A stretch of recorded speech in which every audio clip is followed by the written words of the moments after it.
ఈ దినం వాక్య ధ్యానం నిమిత్తం లోకాసువార్త 20వ అధ్యాయం 25వ వాక్యం. అందుకాయన, అలాగైతే కైసరువి కైసరునకును, దేవునివి దేవునికిని చెల్లించుడని వారితో చెప్పెను. దేవునికి స్తోత్రం. హల్లెలూయా. శ్రద్ధ కింద ఇక్కడ ఒక పాయింట్ చెప్పి నేను మిమ్మల్ని ముందుకు తీసుకెళ్తాను. వింటున్నారా? దేవుడు మనల్ని ఈ లోకంలోనికి పంపించాడు. పంపించిన తర్వాత దేవుడు ఏం చేస్తాడంటే మన జీవితంలో మనకు అవసరమైన వాటిని ఎన్నిటినో ప్రసాదిస్తాడు. యోబు ఏమన్నాడు? నేను తల్లి గర్భంలో నుండి దిగంబరిగా వచ్చాను, దిగంబరిగానే వెళతాను, కానీ ఈ లోకంలో ఉన్నవన్నీ నీవిచ్చినవే. హల్లెలూయా. కాబట్టి దేవుడు మనందరికీ అవసరమైన వాటన్నిటిని అనుగ్రహిస్తాడు. రెండవది, ఒక వయసు వచ్చిన తర్వాత మనం కూడా మన కుటుంబాలకు అవసరమైన వాటన్నిటిని సంపాదించుకుంటాం. అవునా కాదా? గమనించండి. దేవుడిచ్చిన, మనం సంపాదించుకున్న, మన కొరకు మన కుటుంబం పోషణ వీటన్నిటికీ మనం సంపాదించుకుంటాం. ఇంతవరకు ఓకేనా? దేవుని స్తోత్రం. హల్లెలూయా. హల్లెలూయా. మంచిది. అయితే ఇక్కడ మనం గుర్తుపెట్టుకోవాల్సిన ఒక సత్యం ఏంటంటే, దేవుడిచ్చిన, మనం సంపాదించుకున్న, మనము కలిగి ఉన్నవన్నీ, మనం పొందుకునేవన్నీ ఈ కీ పాయింట్ అర్థం కాకుండా వర్తమానం అర్థం కాదు. దేవుడు మనకిచ్చిన, మనం సంపాదించుకున్న, ఏవైతే మనం కలిగి ఉన్నామో గుర్తుపెట్టుకోండి, అవన్నీ మనకు మాత్రమే కాదు. దేవుని బిడ్డలు ఇలాంటి స్థితిలోనికి ఎదగాలి. ఇక్కడ దేవుడు యేసు ప్రభు వారికి ఒక సమస్య ఎదురైంది. ఏంటంటే, ఒకానొక రోజున యేసు ప్రభువుని మాటల్లో క్రియల్లో చిక్కించుకోవాలని కొంతమంది వచ్చి అడుగుతున్నారయ్యా, కైసరుకు పన్నిచ్చుట న్యాయమా కాదా? ఏమంటున్నాడు? కైసరుకి పన్నీయటము న్యాయమా కాదా అంటే ప్రభుత్వానికి పన్ను చెల్లించటం ఖచ్చితమా కాదా? అప్పుడు యేసు ప్రభు, మీ దగ్గర ఉన్న ఏదన్నా ఒక నాణ్యం ఉంటే ఇవ్వమంటే ఒక నాణ్యాన్ని ఇస్తే, యేసయ్య అడుగుతున్నాడు, దీని మీద రూపం ఎవరిది, వ్రాత ఎవరిది అంటే కైసరువి అని చెప్పారు. అప్పుడు యేసయ్య అంటారు, కైసరువి కైసరుకి ఇవ్వండి, దేవునివి దేవునికి ఇవ్వండి, మీవి మీరు ఉంచుకోండి. హల్లెలూయా. అదే కదా అని అర్థం. ఈరోజు ఈ వాక్యంలో నుండి ఓ ప్రశస్తమైన సత్యాన్ని నేర్చుకుందాం. దేవుని బిడ్డలారా, గుర్తుపెట్టుకోండి, దేవుడిచ్చినా, నువ్వు సంపాదించుకున్నా, నీ కొరకు నీ కుటుంబం కొరకు మాత్రమే వాడుకొని నువ్వు బ్రతికి చస్తే దాన్ని స్వార్థపూరితమైన జీవితం అంటారు. ఇదేంది పాస్టర్ గారు, దేవుడిచ్చినవి నేను సంపాదించుకున్నవి మరి నేను నా కుటుంబం అనుభవించకుండా మరి ఏం చేయాలి? భక్తి జీవితం ఎందుకో తెలుసా? మనము యేసుక్రీస్తు పోలికలోనికి మార్చబడటానికి ఈ భక్తి జీవితం. గుర్తుపెట్టుకోండి, భక్తి చేస్తున్నాం, మనం యేసయ్య భక్తి చేసేది. లోక సంబంధమైన పలు విధాల భక్తులు కాదు మనం చేసేది, యేసుక్రీస్తు భక్తి, యేసయ్య భక్తి. ఎందుకు ఈ భక్తి అంటే, మనము యేసయ్య రూపంలోనికి, పోలిక స్వభావంలోనికి అంటే క్రీస్తులాగా మార్చబడటానికి భక్తి. హల్లెలూయా. దేవుని బిడ్డలారా, దేవుని మనస్సు ఎలాంటిదో తెలుసా? దేవుని మనస్సు, ఆయన మంచివారికి చెడ్డవారికి మేలు చేసే దేవుడు. ఇంకొక మాట చెప్పాలంటే, తన్ను చంపిన వారికి సైతం మేలు చేసిన గొప్ప దేవుడు ఆయన. హల్లెలూయా. హల్లెలూయా. ఏమండి? తనను చంపిన వారికి సైతం. అందుకే దేవునికి ఏం పేరుందో తెలుసా? పరిపూర్ణుడు. ఇంకా ఏముందో తెలుసా? దావీదు అంటాడు, యెహోవా అందరికీ ఉపకారి. మంచి వారికి, చెడ్డ వారికి, మిత్రులకు, శత్రువులకి, తన్ను చంపిన వారికి, తన్ను మాటలన్న వారికి, అందరికీ ఆయన మేలు చేసినటువంటి గొప్ప దేవుడు యేసు ప్రభు. హల్లెలూయా. ఇదిగో ఇట్లాంటి మనస్తత్వంలోనికి రావాలి మనం. దేవుడు మనకిచ్చినవి కావచ్చు, మనం కష్టపడి సంపాదించుకున్న కావచ్చు, లేదా నీ పితరుల ద్వారా పొందుకున్నవి కావచ్చు, లేకపోతే ఇరుగు పొరుగు వాళ్ళ ద్వారా ఏ రకంగా నీ ఇంటికి చేరినా అవి నీకు, నీ కుటుంబానికి మాత్రమే కాదు. ఏమంటున్నాడు దేవుని వాక్యంలో? కైసరువి కైసరునికి, దేవునివి దేవునికి. హల్లెలూయా. అంటే నా సంపాదన ఎందుకు దేవుడిచ్చాడంటే అందరికీ ఉపయోగపడాలని ఇచ్చాడు దేవుడు సంపాదన. గుర్తుపెట్టుకోండి. ఎందుకు ఇచ్చాడు దేవుడు అంటే అందరికీ ఉపయోగపడాలి మన సంపాదన, మన కష్టార్జితం, మనం కలిగి ఉన్నవి. మీకు ఒక్కొక్క పాయింట్ చెప్తుంటే అర్థమవుతుంది దేవుడు చెప్పే మాటలు ఖచ్చితమా కాదా. ప్రియమైన దేవుని బిడ్డలారా, మొదటిగా చూద్దాం. మొదటిది ఏంటంటే ఏమన్నది అక్కడ? కైసరువే కైసరు. అంటే ఆ రోజుల్లో రోమా ప్రభుత్వం ఇశ్రాయేలు దేశాన్ని పరిపాలిస్తున్న రోజులవి. కైసరు చక్రవర్తి. ఏమంటున్నాడు? కైసరువి కైసరుకి ఇవ్వాలి. మొదటి పాయింట్ ఏంటంటే ప్రభుత్వానికి చెల్లించాల్సిన పన్నులు ప్రభుత్వానికి చెల్లించాలి. హల్లెలూయా. ఇది క్రైస్తవుడి బాధ్యత. గుర్తుపెట్టుకోండి. నీ జీవితంలో, నీ కుటుంబంలో ఏవైతే ప్రభుత్వానికి నువ్వు చెల్లించాల్సినవి ఉన్నవో, ఒకానొక రోజు యేసు ప్రభు దగ్గరికి సుంకం వసూలు చేసి ఆయన వచ్చి పేతురుతో అంటాడు, బాబు మీ బోధకుడు పన్ను కట్టడా? ఎందుకంటే ప్రతి మనిషికి అరషెకేలు అనే పన్ను కట్టాలి. పన్ను కట్టడా? ఏంది పన్ను కట్టకుండా తిరుగుతున్నాడు? ప్రభుత్వానికి పన్ను కట్టకుండా తలొక్కంటికి మనిషికే పన్ను, అరషెకేలు పన్ను కట్టడా అని చెప్పేసి అంటే పేతురు అడావుడికి వచ్చేసి ప్రభు కాడ నిలబడితే ఇంకా ప్రభు కలుగు చేసుకొని అంటాడు, పన్ను ఎవరు కడతారు? కుమారుల దాసులు అంటే దాసులేనయ్యా. అయినా ప్రభుత్వానికి మనం అభ్యంతరం కలుగు చేయకుండానట్లు మనం పన్ను కట్టాలి. హల్లెలూయా.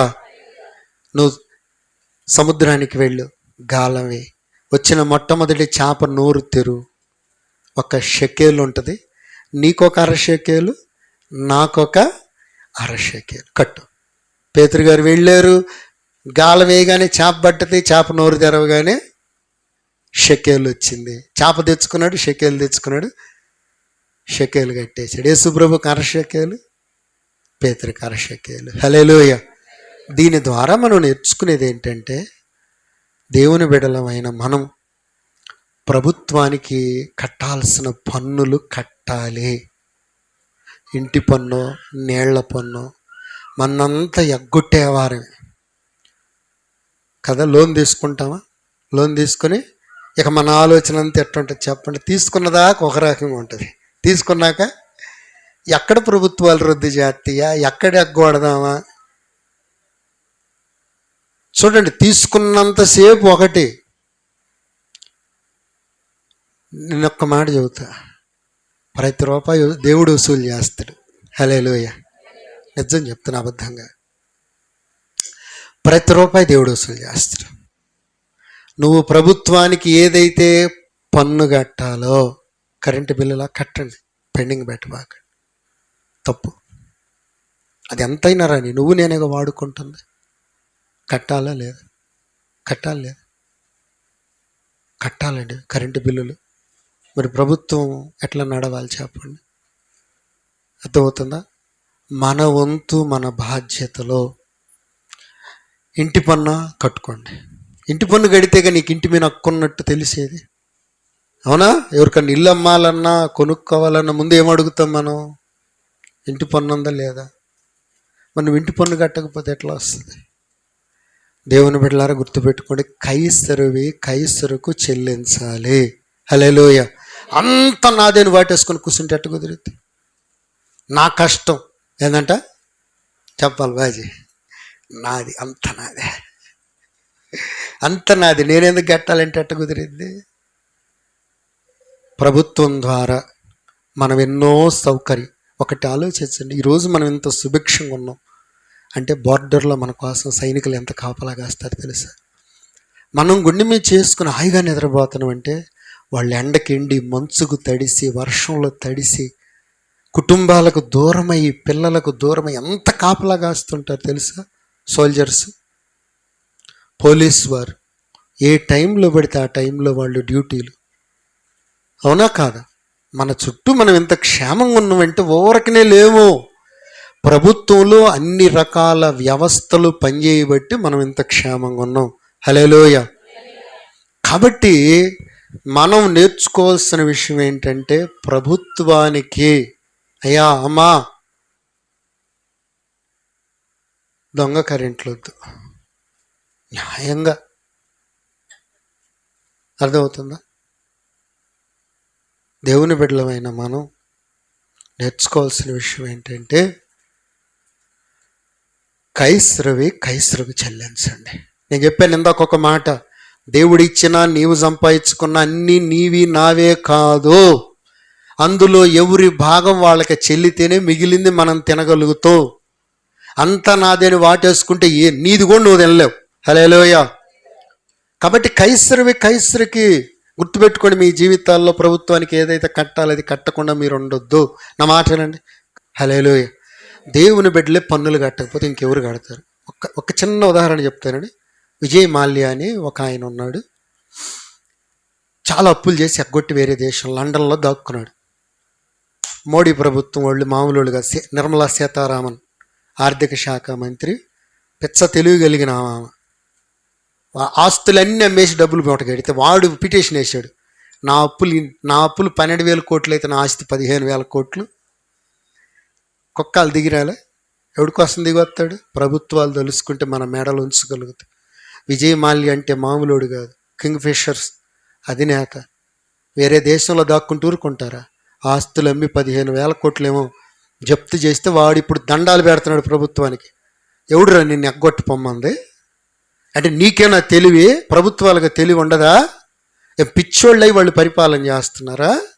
అంటే నీకున్న చదువుకొని నీకే ఎంత తెలివి ఉంటే, ఎంత నాలెడ్జ్ ఉంటే, వాళ్ళు ఎంతో చదివి దేశాన్ని చదివి నాయకులైన వాళ్ళు వాళ్ళకి ఎంత తెలివి ఉంటుంది? మనల్ని ముక్కు పిండి వసూలు చేయగలుగుతారు. ఎందుకు? ప్రభుత్వాలంటే జాలి చూపిస్తున్నాయి, భేదా బిక్కని. ముక్కు పిండితే వసూలుగా ఆడి అవుతాయా లేదా? గొంతు మీద కాలేసి తొక్కితే కట్టం, బ్యాంకులలో వచ్చి ఇంటికి తాళం వేసి సీలేస్తే కడతాం, తల తాకట్టు పెట్టి కడతాం. ఏ భారం నెత్తి మీద ఉంచుకోవద్దు. నా మాటేనండి. హల్లెలూయా. స్వార్థం అనేది ఎంత ప్రమాదమో చెప్తాను. ఒకసారి ఒక ఊరిలో ఒక ధనవంతుడు ఉన్నాడంట. ఈ ధనవంతుడికి విస్తారమైన పొలం ఉంది, విస్తారంగా పంట పండింది. తను ఏమని ఆలోచించాడంటే, ఈ సంవత్సరం బాగా పంట పండిపోయింది, అదృష్టం చేత నా కొట్లు విప్పి పెద్దవి చేసుకుంటాను. సరే, మొత్తానికి కొట్లు పెద్దవి చేశాడు, అంతా సమకూర్చుకొని ఇప్పుడు పడుకొని ఏమంటున్నాడు తెలుసా? ఏమన్నాడు చెప్పండి? నా ప్రాణమా, కమలమాడి చెప్పు, నా ప్రాణమా తినుము తాగుము, రాలా? హల్లెలూయా. నా ప్రాణమా తినుము త్రాగుము సుఖించు. ఇప్పుడు ఈడెంత స్వార్థపరుడు ఆలోచించారా? మీరు ఆలోచన చేయండి. దేవుని కృపలను విస్తారంగా పండింది, కొట్టుల్లో పెట్టుకొని. ఇప్పుడు వీడి ఆలోచన చూసారు ఎట్లుందో? నా ప్రాణమా తినుము త్రాగుము. మరి భార్య ఏంది, పిల్లలు ఏంది, ఇంట్లో పని వాళ్ళు ఏంది, వాళ్ళు లేరు ఆలోచనలో. యేసయ్య అంటాడు, లోభిలుగా ఉండబాకండి. లోభిత్వము అంటే పిసనారితనం, ప్రమాదము. దేవుడు అడిగాడు, వెర్రివాడా ఈ రాత్రి నీ ప్రాణం అడిగితే నీ ఎన్ని ఎవడిరా? ఇంత స్వార్థంగా బతకూడదు మనిషి. అంటే ఇంత పంట ఎందుకు ఇచ్చాడు దేవుడు నీకు? పేదవాళ్ళు ఉన్నారు, బిక్కి వాళ్ళు ఉన్నారు, విధవరాళ్ళు ఉన్నారు, అనాథలు ఉన్నారు, అడుక్కు తినేవాళ్ళు ఉన్నారు, ఎంతమంది ఉన్నారు. వాళ్ళందరికీ నువ్వు దయ తలిచి చెయ్యి జాపుతావని నీకెంత ఇస్తే నువ్వు గిర్లు గీసుకొని ఏమంటున్నావు? నా ప్రాణమా తినుము తాగుము. ఇట్లాంటి తత్వం వద్దంటున్నాడు దేవుడు. గుర్తుపెట్టుకో, దేవుడు నీకు ఇచ్చిన నువ్వు సంపాదించుకున్న అన్నీ నీవే కాదు. ఇది మెంటల్గా మనం ప్రిపేర్ అవ్వాల్సిన విషయం. నేను కొంత స్వార్థంగానే ఆలోచించా కొంతకాలం, కానీ దేవుడి వాక్యాన్ని బయలుపరుస్తున్నప్పుడు మన మనస్సు విశాలపరచబడుతుంది. హల్లెలూయ, హల్లెలూయ. స్వార్థం అండి, ఇది ఎంత స్వార్థం అంటే అంత స్వార్థము. దేవుని బిడ్డలారా, మొదటిగా ప్రభుత్వానికి చెల్లించాల్సిన ప్రభుత్వానికి. రెండోది ఏం చెప్పాడు చెప్పండి? దేవునికి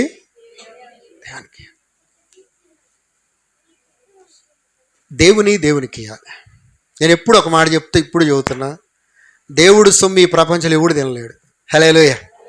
నిజం అంటారా అబద్ధం అంటారా?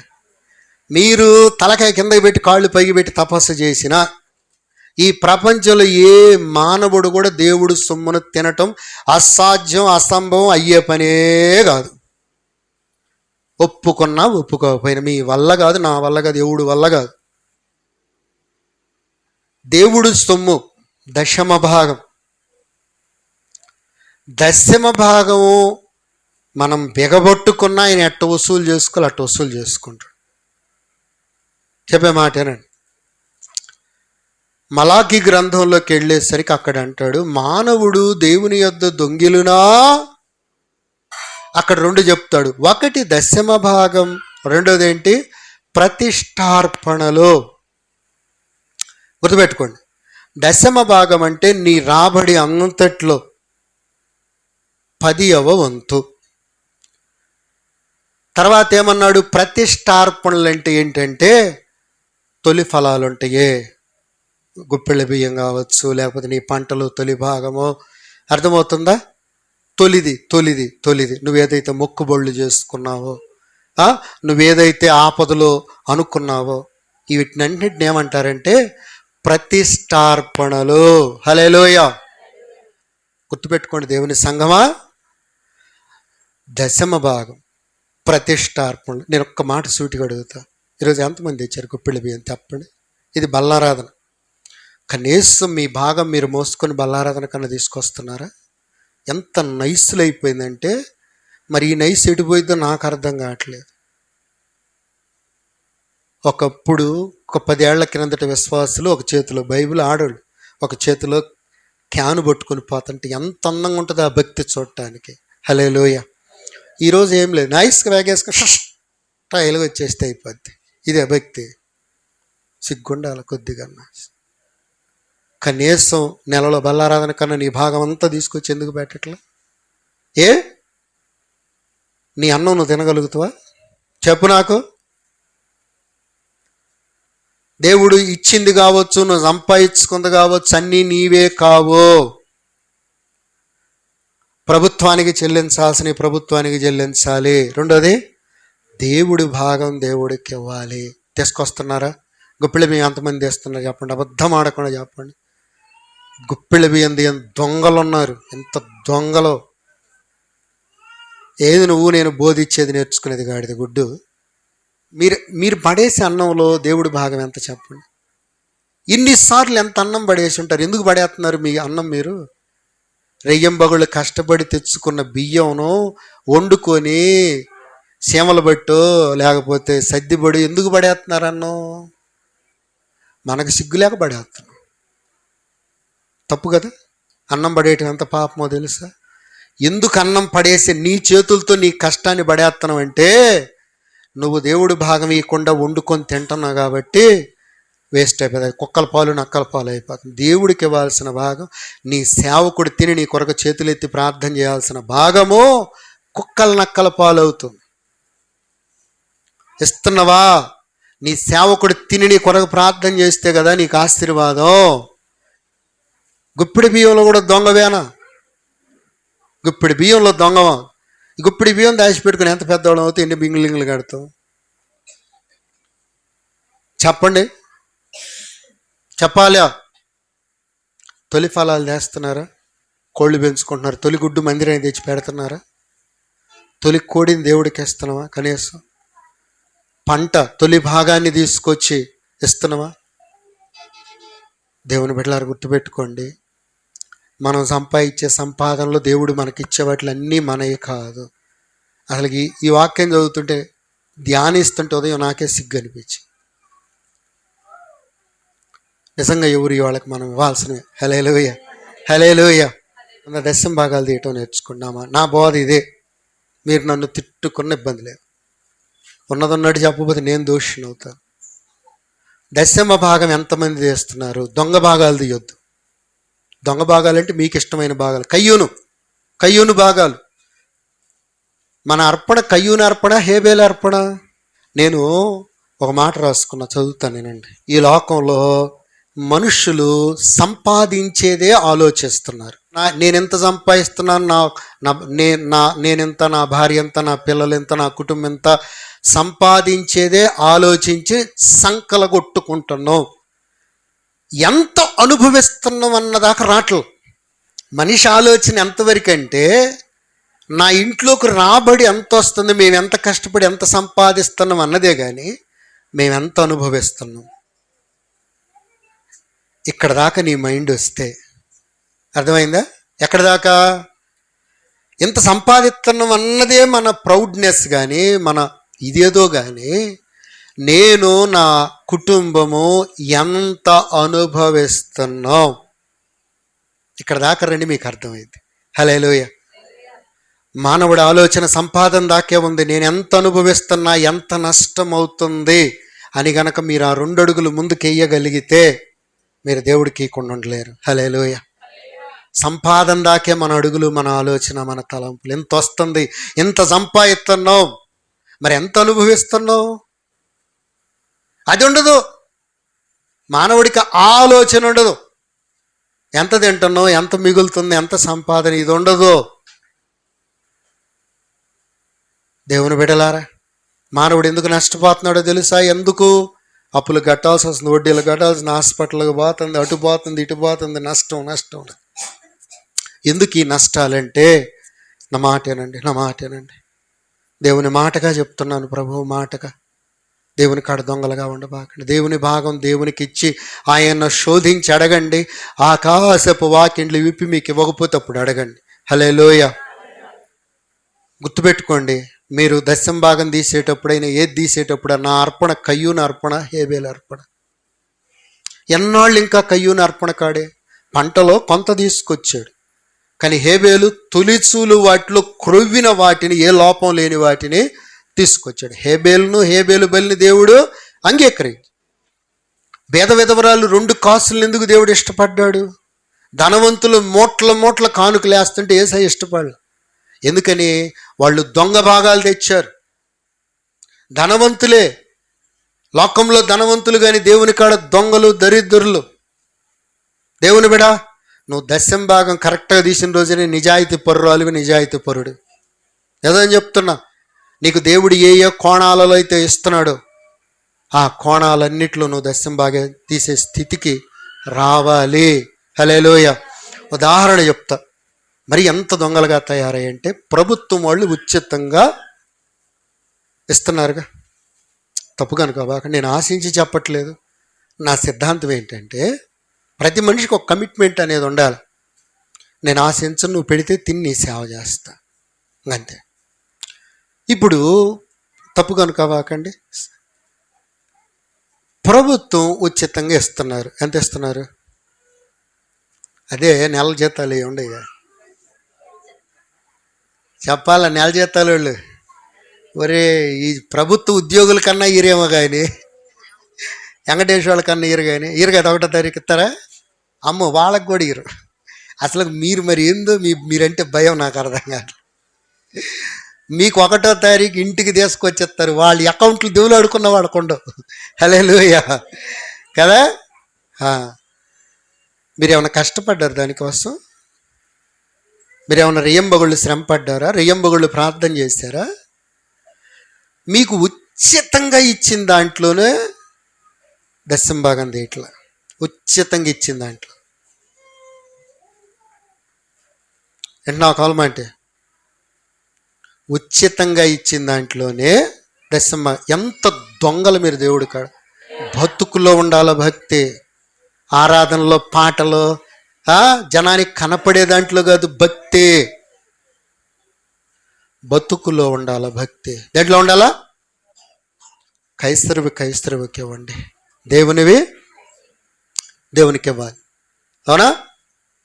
ఉచితంగా ప్రభుత్వం వాళ్ళు ఇచ్చిన దాంట్లో 400 తీయటానికి నానా తిప్పలు పడతాం. దాన్ని అడు చేసి ఇటు చేసి 200కి చేస్తాం. అవసరమైతే 100కి కూడా చేస్తాం. అవసరమైతే కవర్ కూడా తీసుకోం. నాకొద్దు కవర్. హల్లెలూయా. ఉండారు మహానుభావులు, అందుకే చెబుతున్నా.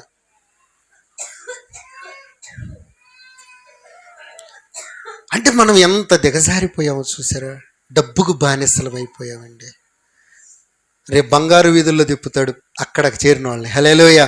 ఎవరు? కరెక్ట్గా బతికి కరెక్ట్గా ఇచ్చిన వాళ్ళని.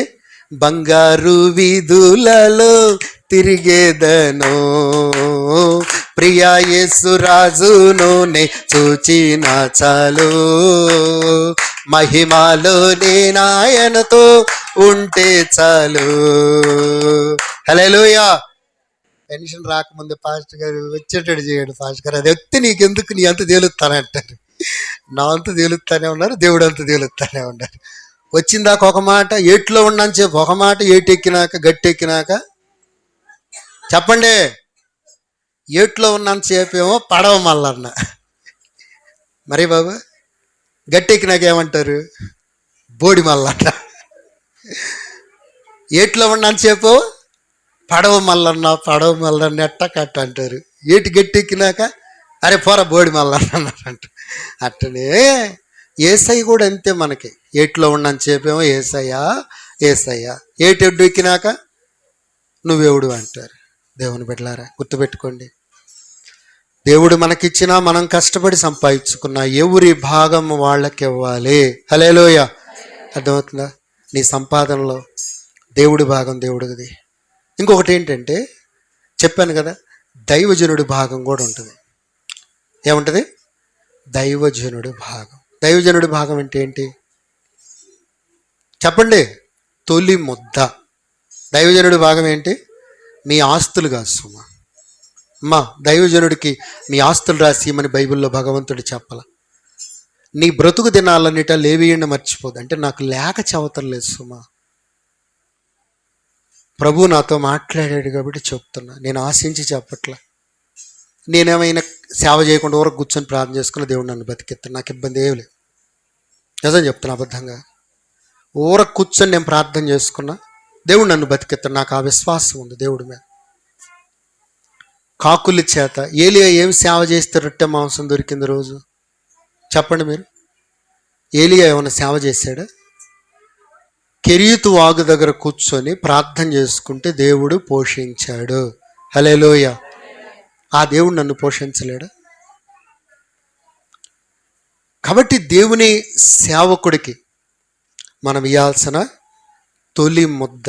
దీంట్లో దొంగలు ఉండబాకండి. అర్థమవుతుందా? నేను ఒక ఆయనకు ఒకటి రాశా, సేవకుల్ని ఎక్కడైనా కొట్టు కడుపు మీద కొట్టొద్దని రాస్తే వెలవెలదన్నకలాడాడు ఆయన. హల్లెలూయా. దేవుని సంఘం అంటే నేననే మాట ఏంటంటే, దేవుడు మనకిచ్చే దాంట్లో అన్నీ మనయ్యే అనుకునే స్వార్థంతో బతకొద్దు. ఇది నేను చెప్పే మాట. హల్లెలూయా. నువ్వే కష్టపడుతుంది, దేవుడు ఇవ్వకుండా ఏం కష్టపడతావు? దేవుడు నీకు ఆరోగ్యం ఇవ్వకుండా, బలాన్ని ఇవ్వకుండా, శక్తిని ఇవ్వకుండా. ఎవరో వెనకటికి ఒక పాస్టర్ గారి దగ్గరకు వచ్చి, రెక్కాడితే కానీ డొక్కాడదయ్యా అన్నాడంట. అరే ఆ రెక్కాడిచ్చేవాడు దేవుడేరా అన్నాడంట. హల్లెలూయా. ఏందంట? పాస్టర్ గారికి కహానీలు చెప్పబోతే ఎట్ట కుదిరిద్ది? రెక్కాడితే కానీ డొక్కాడదయ్యా, నీకేమో ఆదివారం చర్చికి రమ్మంటే, అరే ఆ రెక్కాడిచ్చే దేవుడురా, దేవుడు కదా అంటరా. రైట్. ఇంతవరకు ప్రభుత్వానికి ఇవ్వాల్సిన ప్రభుత్వానికి ఇవ్వాలి. రెండోది దేవుడికి ఇవ్వాల్సిన దేవుడు. ఇక మూడోది, దిక్కు లేని వాళ్ళు ఉంటారు, బేదలు ఉంటారు, దరిద్రులు ఉంటారు, ఉంటారుగా భిక్షం ఎత్తుకునేవాళ్ళు. నా మాటేనండి, నీ సంపాదనలో వాళ్ళ భాగం కూడా ఉంటుంది. హల్లెలూయా. అర్థమవుతుందా? నీ సంపాదనలో దిక్కులేని వాళ్ళు ఉంటారే, బేదలు ఉంటారే, దరిద్రులు ఉంటారే, దిక్కు మొక్కు లేనోళ్ళు ఉంటారే, వ్యాధిగ్రస్తులు ఉంటారే, వాళ్ళ భాగం కూడా ఉంటుంది నీ సంపాదనలో. ఇందాక నేను చెప్పినప్పుడు అంతా నాదే, ఎవడు తినటానికి వీలు లేదని ఇట్ట పట్టుకున్నావు అనుకో, దేవుడి రాత్రి నీ ప్రాణం అడిగితే హల్లెలూయా. పరదేశులము ప్రియులారా మన రే పాస్టర్ గారికి ఫోన్ చేయండి రా, రే ఏది మాట్లాడండి అబ్బాయి, ఆటో మాట్లాడండి పొద్దున్నే. ఎందుకు ఈ గతి? బేదలను కనికరించువాడు యెహోవాకు అప్పిచ్చువాడు. నేను చేసిన ఒక్క మిస్టేక్ చెప్తాను. నేను ఓసారి ప్రయాణం చేసి వెళ్తున్నా, మా పాప దగ్గరికి వెళ్తుంటే ట్రైన్లో వెళ్తున్నా, పడుకున్నాను బెర్త్లో. పొద్దున్నేసరికి నా చెప్పులు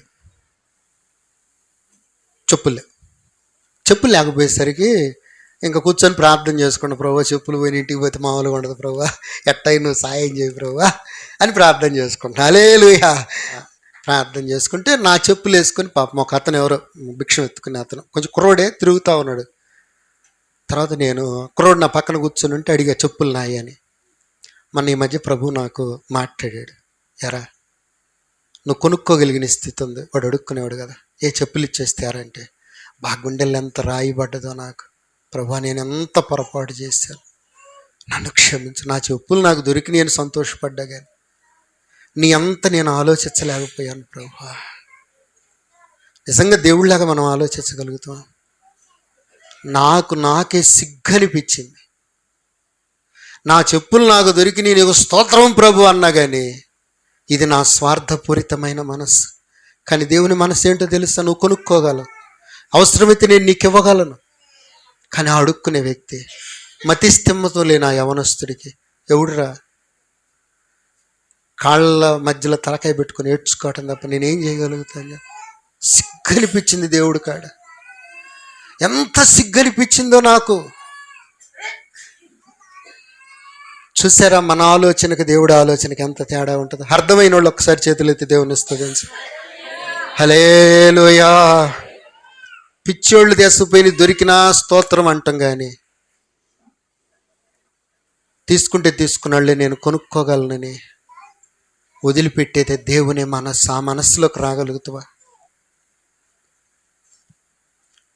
ఎంత దీనాతి దీనమో ఓ యేసయ్యా, నీ జననమెంత దయనీయమో, తలచుకుంటే నా గుండె తడబడి తరిగి కరిగి నీ రగుచున్నది. ఎంత దీనాతి దీనమో ఓ యేసయ్యా. హల్లెలూయా. ఎంత దీనమైన మనసు అండి యేసు ప్రభు.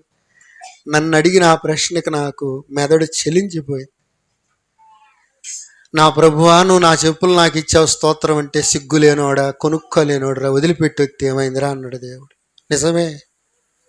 ఎంత సిగ్గులేని జీవితం జీవిస్తున్నామో మనం, ఎంత నీతి లేని బ్రతుకులు బ్రతుకుతున్నామో, ఎంత స్వార్థపూరితమైన జీవితాలు జీవిస్తున్నామో. నాది నాది అనుకుంటూ దౌర్భాగ్యులమై దిగజారి బ్రతుకుతున్నాం మనం. క్రీస్తు యేసు మనసు అలాంటిది కాదు సుమా. హల్లెలూయా, హల్లెలూయా. ఆయన అందరికీ ఉపకారి. అంతా నాదనుకుంటే మనం ఏమయ్యేవాళ్ళం? అంతా నాదని మూటగట్టుకుంటే క్రీస్తు నాథుడు నీవు నేనేమయ్యేవాళ్ళం? ఏమయ్యేవాళ్ళని చెప్పండి సుమా. మనకు ఆ క్రీస్తు మనసు రాట్లా. అంతా నాదే, ఇదిగో ఇది నాదే, ఇది నాది, ఇవి కూడా నాయే, నాయ ఎవరు పెట్టుకోవడానికి వీలు లేదు, అంతే. Don't touch. ఉండు ఉండు, అట్టనే ఉండు, అట్టనే బతుకు. నువ్వెంత మాత్రం పరలోకం చేరుతావు నేను చూస్తా. ఎంత మాత్రం చేరుతాం పరలోకం? అటు పోయి రమ్మంటావు, ఇంటికి వచ్చి ఎడు పోయి రావాలా? ఈ లార్డు కాడ మళ్ళీ ఉండదేదో పెట్టు నోరు మోసుకొని. నీకంటే ఎంత తక్కువ స్థితిలో ఉంటే నీ ఇంటి ముందుకు వచ్చి అడుక్కుంటున్నాడు చెప్పండి. అమ్మా, నేను ఒకసారి చెప్పా, వాడికంటే నువ్వు ఎంత గతిలోనుడు, గతిలేంది కానీ కాకపోతే నువ్వు వాడు బొమ్మరామంట. అడుక్కునే వాళ్ళకంటే బుడుక్కునే వాళ్ళు ఉంటారు, అడుక్కునే వాళ్ళకి అడు బుడుక్కునే వాళ్ళు అని. ఆ గతి అయితే మనదే. అటు బయరా, ఎటు బయ రావాలి? ఉన్నది పెట్టు నోరు మూసుకొని. అమ్మా నిన్ను ఇల్లు రాసి ఇవ్వమంటలేదమ్మా, నేను దేవుడు అది చెప్పట్ల. గుప్పిడి బియ్యం ఎంతమ్మ దాని బండాలు, నీ పిల్లలు తినేటప్పుడు ఇసిరి పడేస్తే పోతాయమ్మా. తల్లి నువ్వు చల్లగుండని దీవించి పోతాడు అడుక్కునేవాడు. అవునా? నీకున్నది ఏదో ఒక పాత చీర తప్పే ఉంది, నీ పిల్లలు తీసేసిన బట్టలు తప్పే ఉంది, నీ కొత్త బట్టలు కొనియమని నేను అంటలేదుగా, దేవుడు చెప్పట్లేదుగా. తీసేసిన ఇయ్యండి బట్టలు, తప్పే ఉంది. వస్త్రహీనులు కనపడతారు, తీసేసిన ఇయ్యండి, తప్పే ఉంది. బీదలను కనికరించువాడు యెహోవాకు అప్పిచ్చువాడు. హల్లెలూయా. అర్థమవుతుంది. ఎందుకో తెలుసా? వాళ్ళు తిరిగి మనకంట ప్రత్యుపకారం చేయలేరంట. నాకు జరిగిందే మీరు మైండ్లో గుర్తుపెట్టుకోండి. ఒక సేవకుడిని నాకెంత పాఠం నేర్పాడో దేవుడు. నా మాట వినడే, అంత సొమ్ము మనం తినలేమండి, మన వల్ల కాదండి. ఇప్పుడు నీదంతా నీ కాడే ఉంటే నీ కాడ ఎన్ని డబ్బులు ఉండాలో చెప్పు, నిజం చెప్పు. తెలిసి మనం ఎన్ని డబ్బులు సంపాదించంటూ ఊరక మనలో మన మాట తప్పు కనుక బాకండి. చెప్పు, నువ్వు ఎన్ని డబ్బులు సంపాదించంటూ పెళ్ళైన కాడి నుంచి. సరే, అంతకుముందు తీసి ఎన్ని డబ్బులు సంపాదించంటూ ఊరక చెబుతున్నా, ఎన్ని డబ్బులు సంపాదించంటూ అన్నీ ఉన్నాయా? ఇన్నన్ను ఉన్నాయా?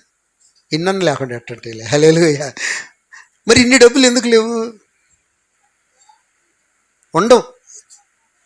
దేవుడు మనం ఏం తేలా, ఏం తీసుకోవాలా, ఎవరి వాళ్ళకి పంచిపోతా పరలోకంలో ఫలం ఉంటుంది. హల్లెలూయా.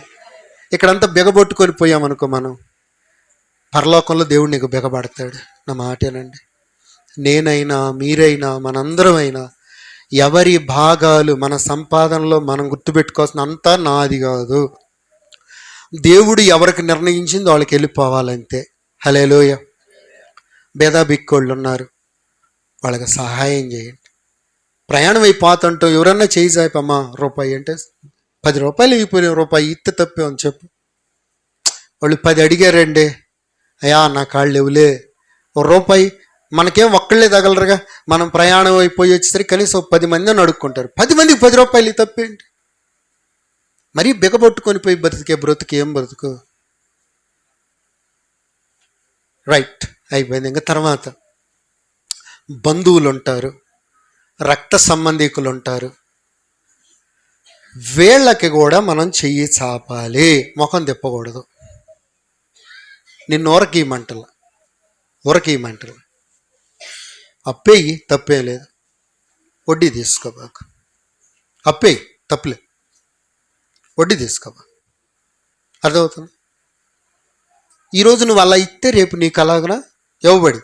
అంటే నేను అనేది ఏంటంటే, కనికరం కలిగి ఉండాలి అందరు మనుషుల పట్ల. దేవుడు చెప్తుంది ఏంది? కైసరువి కైసరుకి, దేవునివి ఎవరికి ఇచ్చేయి వాళ్ళకి మనం ఇవ్వాలి. అందరికి అన్నీ ఇచ్చి మిమ్మల్ని అడక్క తినమంటావు పాస్టర్ గారంటే, బైబిల్లో ఒక మాట ఉంది, తగిన దానికన్నా తక్కువ ఇచ్చి దరిద్రులైన వాళ్ళు ఉన్నారు. అంటే ఇవ్వాల్సిన దానికన్నా తక్కువ ఇచ్చి దరిద్రులైన వాళ్ళు ఉన్నారు. వేదజల్లి అభివృద్ధి పొందిన వాళ్ళు ఉన్నారంట. హల్లెలూయా. చిమ్మారంట కొంతమంది దేశం మీదకి, యోసేపు లాంటి వాళ్ళు చిమ్మారు, అభివృద్ధి పొందారంట వాళ్ళు. నువ్వు ఎంత పెనాశితనంగా ఉంటావో నీ జీవితం, నీ కుటుంబం అంత పెనాశిలోనికి వెళ్ళిపోద్ది. నువ్వు విశాలమైన మనస్సు కలిగి. ఇంకొకడొక మాట కూడా చెప్తా. దేవుడు ఏమంటాడంటే, అధికముగా నీతిమంతుడు వై ఉండబాకు. అంటే అతి మంచితనం పనికిరాదు. ఇప్పుడు నీ ఇంటికి వచ్చారు, కడుపు నిండిదాకా అన్నం పెట్టు, పాస్టర్ గారు చెప్పాడు కనుక కొండంత కొమ్మరి తెట్ట కుదిరేది, అదే అతి మంచితనం. నేను మా ఆవిడికి చెప్పేది ఎప్పుడు అదే, అతి మంచితనం వద్దు. పెట్టు, కడుపు నిండి పెట్టు, అతి పడవద్దు. మా అమ్మ మా నాన్నకి పెట్టే విషయంలో కూడా నేను అదే చెబుతాను. అబద్ధంగా తగినంత పెట్టు. ఎక్కువ అయ్యేటట్టు పెట్టావనుకో నిన్ను దొక్కుతారని చెబుతా. తప్పు కనుక బాకండి. ఏ మనిషి ఎక్కువ అయ్యేటట్టు పెట్టబాకండి. ఒకప్పుడు నేను నేర్చుకోక పిచ్చోడిని అయిపోయి అట్లా చేసి ఎర్రోడిని అయిపోయా నేను. నిజం. నేను మినిస్ట్రీలో చేయాల్సిన సేవ చేస్తే నాకు ఈ గతి ఎందుకు పెట్టింది? ఎచ్చులకు పోతే ఇట్లా పెట్టింది నాకు. ఆదివారం ఆరాధన, శనివారం ప్రార్థన చేసుకుని ఇంట్లో స్తోత్రం చెల్లించుకుంటే నా బో నాకుండేది, నా కొండ నాకుండేది, నా సంఘాలు నాకుండేవి. అతిబడ్డా తెలుసుగా, బండ్ల మోటోళ్ళకి నేను ఎంత అతిబడి సేవ చేశాను, అతిబడి పనులు చేసి అతిబడి పరిగెత్తి ఈ గతికి వచ్చా. అతి మంచితనం, అతి నీతి మన కొంప చెరుపు తెచ్చిద్ది. పాస్టర్ గారు వచ్చాడు, కుర్చేసి కూర్చోబెట్టు, టీ మంచినీళ్ళు ప్రార్థన చేయించుకో, కానుకబెట్టి, అంతే. అతి మంచితనం పాస్టర్ గారి మీద కూడా చూపించేవాడు. నేనే చెబుతాను, నీ కొంపకే చెరుపు అయింది. ఎంతమంది సేవకుల ద్వారా కొంపలు జడపోతున్నాయో తెలుసా? కాదా ఏమా అయ్యా? కదా, ఎంతమంది సేవకుల ద్వారా కుటుంబాలు నాశనం అయిపోతున్నాయో తెలుసా? నిజం, అబద్ధం కాదు నేను చెప్పేది. ఎంతోమంది సేవకుల ద్వారా కొంపలు కొల్లేరులు అవుతున్నాయి. మొగుడు పిల్లలు తన్నుకొని విడిపోయి విడాకులు తీసుకుని దాకా వచ్చింది. ఎందుకు? అతి మంచితనం. ఎంతవరకు పెట్టాలి సేవకుని కూడా అంతవరకు పెట్టు, తప్పులేదు. నేనే చదువుతున్నాను పాస్టర్ గారిని. హాల్లో కూర్చోబెట్టి, బెడ్రూమ్లకి ఏం పని? పాస్టర్ గారిని, పాస్టమ్ గారిని బెడ్రూమ్లకి ఏం పని? హాల్లో కూర్చోబెట్టు, వందనాలు చెప్పు, కూర్చేయి, మంచినీళ్ళు, నీకు కలిగిందేదో పెట్టు, ప్రార్థన చేసుకుని పోయి. అంతవరకు మా పాస్టర్ గారు. ఎందుకు ఈ ఎచ్చులు పోతే కొంపల కొల్లేరులు అవుతున్నాయి చాలా సంఘాలలో. హల్లెలూయా. అతి మంచితనం వద్దు. ఒక ముద్ద తక్కువ పెట్టినా తప్పులేదు, దండం పెట్టిపోతారు. కడుపు నిండిందనుకో కాళ్ళతో తొక్కిపోతారు. నేను చెప్పింది అర్థమైందా? ప్రసంగి గ్రంథంలో ఉంది, అధికముగా నీతిమంతుడివై ఉండబాకు, అధికముగా విద్య నేర్చుకోబాకు, నీకే క్షోభ కలిగింది. అధికముగా దుర్మార్గ పనులు చేయబాకు, యవన కాలంలోని సత్తో అతొద్దు. నేను అందుకే చదువుతున్నా, అడుక్కునే వాళ్ళు కూడా అతిగా పెట్టొద్దు. రూపాయో 10 రూపాయలు అంతవరకే. అతొద్దు, దేంట్లో అతొద్దు. నేను చెప్పే మాట ఏంటంటే, సహాయము పొందదగిన వాళ్ళకి సహాయం చేయండి. ఎచ్చులు కేరువాగ సాగితేనంట ఏమైందంట, దొంగలు కాడిమని ఎత్తుకొని పోయారు. ఒక ఆయనంట 3 గంటలకు, తెల్లారుజామున 1 గంటకు సాగిండంట. ఏరువాకంటే ఏదో 5 తెల్లారినాక పోతుంటారు. తొలకరి వర్షాలప్పుడు దున్నటానికి పోతారు. ఒక ఆయన ఎచ్చులు, ఆయన 1 గంటకు పోయిందంట. దొంగలు తిరిగేటాయన, నన్ను చూడు నా సోగు చూడని. దొంగ ఎద్దులు పోయి కాడి వీడికి తన్నులు పోయి ఆడే పడ్డాడు. ఎందుకైతే ఎందుకు చెప్పే ప్రతి మాటలో నవ్వటం కదా, ఆలోచించాలి. నేను ఎక్కడన్నా అతి పడుతున్నానా తీసేసుకోవాలి. నేను ఎచ్చులు ఏమన్నా పడుతున్నానా, ఎగస్టాలు ఏమన్నా మాట్లాడుతున్నానా తీసేసుకోవాలి. ఎంతవరకు ఉండాలో నేను అంతవరకు. నువ్వు ఎంతవరకు ఉంటే అంతవరకు ఉంటే నీకు గౌరవం ఎందుకు దొరకదు? మనము శృతి మించి మాట్లాడతాం, శృతి మించి చేస్తాం, అందుకే మనకు తిప్పలు వస్తాయి. కాబట్టి దేవుని బిడ్డలారా, అధికంగా నీతిమంతులు వద్దు. దేవుడు ఎంతవరకు ఉండమన్నాడు అంతవరకు ఉందాం. ఇంకోటి ఏంటంటే, దేవుడు మనకిచ్చే భాగంలో, అర్థమవుతుందా? ఒకటి పెద్దోళ్ళకి సామెత అంటారు, ఎవరన్నా కాస్త చావుకు దగ్గరికి వెళ్ళి బతికితే ఏమంటారు చెప్పండి? భూమి మీద వీడికి నూకలు, చెప్పండి, నూకలు ఉన్నాయి అంటే మనమే తినగలుగుతాం, ఈ పక్కన వాళ్ళది మనం ఎప్పుడు తినలేం. కాబట్టి దేవుని బిడ్డలారా, స్నేహితులకి అవసరమైనప్పుడు సహాయం చేయాలి, తప్పులేదు. బంధువులకి, రక్త సంబంధికులకి, అర్థమవుతుందా? నీ చుట్టూ ఉన్న సమాజంలో ఏ మనుషులైతే ఉన్నారో అందరికీ నువ్వు ఉపయోగపడే పాత్రగా మార్చబడాలి. హల్లెలూయా. గుర్తుపెట్టుకోండి, స్వార్థపూరితమైన మనిషిగా బ్రతుకుతావా, అందరికీ ఉపయోగపడే వ్యక్తిగా మార్చబడతావా? చెప్పండి, మీరు చెప్పండి. దేవుని బిడ్డలారా, మనకు దేవుడు ఏది ఇచ్చినా అది మన కొరకే అన్న స్వార్థ భావంతో బ్రతకకూడదు. కానీ ఎవరికి దేవుడు ఏది మనకు ఇచ్చిన దాంట్లో రాసి పెట్టాడో వాళ్ళకి చెందిందనుకో, మనం సుభిక్షంగా బ్రతికి ఐశ్వర్యవంతులం అవుతాం. హల్లెలూయా. నిజంగా ఎప్పుడు భిక్షమెత్తుకోము, అడుక్కొని తినం, అష్ట ఐశ్వర్యాలతో బ్రతుకగలుగుతాం. అర్థమవుతుంది? దాంట్లో ఇంకా అనుమానం ఏమీ లేదు. కాబట్టి మనలో ఉన్న స్వార్థాన్ని వదిలిపెడదాం. అర్థమవుతుందా? సంకుచితమైన మనసుతో గుప్పిలు బెగబెట్టిన స్థితిలో బ్రతకటం మానేద్దాం. వీటిలో మరి మీరు ఎంతగా లోతుకి ఇంకా ఆలోచించుకొని ప్రార్థన చేసుకొని ముందుకెళ్తారో నాకు తెలియదు. ముందుకెళ్దాం. దేవుడి ఈ మాటలన్నీ మనలో ఫలింపజేయునుగాక. ఆమేన్.